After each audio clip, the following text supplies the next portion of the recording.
You know, one of the reasons that we get to do this is because the president and his communications team put such a premium on access. And that is access for us, which is really to talk directly to you. And Kaelan Dorr is the deputy assistant to the president and deputy communications director in the comm shop at the White House. And Kaelan, it's great to be with you again. Good to see you. It's good to finally see you. I think I've done this show a few times You now. have. I get my in-laws to listen every time. Let me ask you something. You were with the first team, the first comms team, and we were just discussing this before the interview. You guys put a premium on it then, even more so now. What I've always loved about Donald Trump and your entire operation is it's about communication. You value it. Yeah. Well, and you saw this really bore fruit with President Trump's campaign this go around. Really just circumventing traditional legacy media in a way that was very impactful. And it's like I was telling you a minute ago, and why I appreciate you and all of your listeners, really just should cherish the opportunity to listen to these kinds of things, is that I was, motivated and influenced more by Rush Limbaugh than anyone else on television growing up. That was one of my folks joke. That was like one of the first words out of my mouth. I could do like the Mark Levin intro song, like all of it. Grew up listening to Howie Carr, all those guys. Very, very impactful for me. And I think it's because you establish a clear relationship with your viewers and your listeners in a way that I think the people that do YouTube and podcasts, and they've all figured it out. And that legacy media is definitely dragging their feet a little bit on getting on board with the train. I had to laugh on that point. Yeah. I saw just yesterday a discussion about how the left is now trying to figure out what you guys did, which is so funny because it wasn't but a few years ago, Kaelan, I remember everybody kind of marveling that the Republicans were just getting run over and Obama was considered cool. And I remember Facebook and the whole thing back in '08. And Republicans didn't know what to do. And now it seems like you guys not only figured out what to do, but the left is looking at you with envy. Like, how did you guys figure it out? Dude, and what's hilarious is that it's not a complicated formula, and that the beauty of the Trump administration and of his candidacy and of all of the things that he's done over the last 10 years is in its simplicity. It's simple pragmatism. It's treating people with respect by giving them none. Right? It's a phrase. I think I heard Shaquille O'Neal say that once. Don't quote me. and like everyone just wants to be spoken to like a human being. Yeah.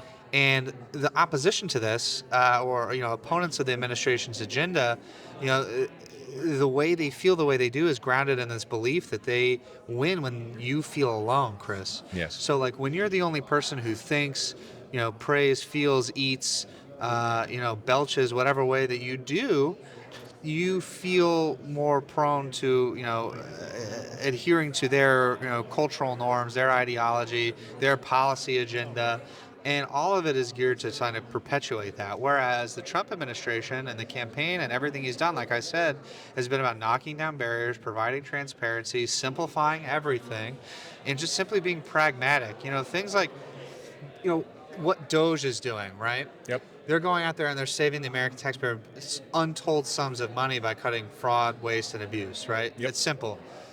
You cannot, as a logical human being, come to me and argue that we should be shipping that much money out for condoms in Gaza, for example. Or that, we need to be funding AI, my favorite one, I think it's AI training programs for the DoD to train people how to speak DEI better. Yeah. Like, in what world is any of that a logical use of money? You wouldn't spend your money on it. No. Right? That's right. And it's that simple. Yeah, and as you say, like, honest people understand it, and that's what Trump understands is people are generally, I think, good-willed, of good humor, good-natured, and they just like straight talk. And they were so clumsy about that on the left. They clearly tried to so tightly manage and control. They can't wrap their head around it, Chris. I mean, that's Yeah. the thing, is that like when your policy platform, all of it is grounded in gaslighting the American people into Deception. thinking what's Yes. happening in front of their very eyes isn't real. Yes. I mean, dude, how many times did they tell you gas prices weren't going up? Yes. When like it is obvious to everyone that they were. How many times did they tell you that Joe Biden knew what he was doing?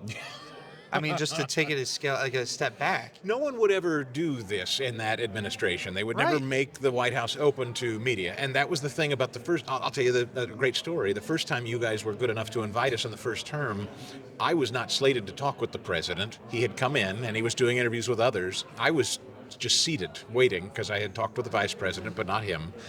He talked to several people in the room, noticed me sitting here by myself, and said, why aren't we talking to him? He sought me out, and not because I'm special. I'm saying he saw a guy that hadn't talked to him, and he wanted to talk to me. Making himself available is my point. Right. It's like he seeks it out, and that's so the opposite of what we just went through, where they Yeah. wanted to hide. Yeah. You know what I mean?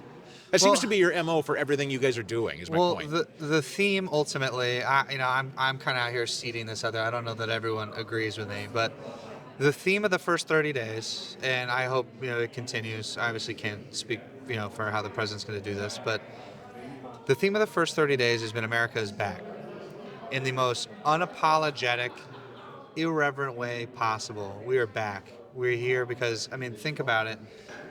Very rare in life, Chris, do you get a second chance at something this big. Yeah.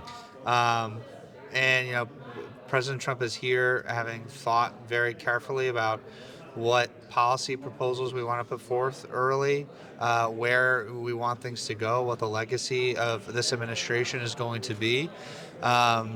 And I think you're seeing that bear fruit in the first 30 days. Yeah. It's about, again, treating you with respect by showing you none, speaking to you like you're a normal person, being pragmatic, but ultimately at the end of the day, being unapologetic and irreverent in what we believe in. These are core principles.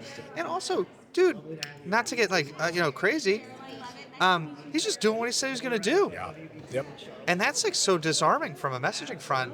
If you're out there trying to frame, what we're doing as dark or malicious or evil or against the interests of the American people, you can't do that. They voted for it. Yeah, you don't have to spin. Right. I mean, it's literally what Bill O'Reilly used to say, no spin. This is like the easiest communications job in the country right now, because we're just simply, we made a checklist 3 months ago where it's our honey-do list. Yeah. And we're just doing it. It's not hard. The best looking guy in comms. His name is Kaelan Dorr. My man. We're so good to talk to you, man. Absolutely, dude. We got to do this more often. Thanks for stopping by. Hang out, of course.